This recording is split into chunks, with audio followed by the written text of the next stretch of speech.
నోటిఫికేషన్ల కోసం నిరసనలు తెలిపి ధర్నాలు చేసి అంతకంటే వెనక్కి వెళ్తే తెలంగాణ రాష్ట్ర సాధనలో ఉద్యమాలు చేసి పోరుబాట పట్టి అమరులై ఆనాడు ప్రాణాలు అర్పించే తెలంగాణ రాష్ట్రం తెస్తే ఉద్యోగ నోటిఫికేషన్లు ఆ ప్రభుత్వం ఇయ్యలేదు.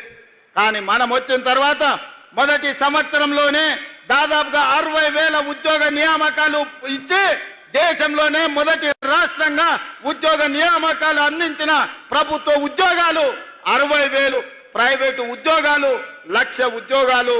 ఈ మొత్తం 16 నెలల్లో 1,50,000 ఉద్యోగాలు అందించి ఈ రోజు నిరుద్యోగులను ఆదుకున్నాం.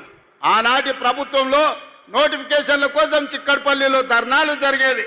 ఆనాటి ప్రభుత్వంలో ఉస్మానియా కాకతీయ యూనివర్సిటీలో ప్రభుత్వ నోటిఫికేషన్లు ఇవ్వండి అని ఉద్యమాలు జరిగినాయి. కానీ మన ప్రభుత్వంలో నోటిఫికేషన్లు ఇస్తుంటే మీద నోటిఫికేషన్లు ఇస్తే మాకు కష్టమవుతుంది, నిదానంగా నోటిఫికేషన్లు ఇవ్వండి, నోటిఫికేషన్లు కొన్ని తగ్గించండి అని చెప్పి ధర్నాలు చేసే పరిస్థితి వచ్చింది.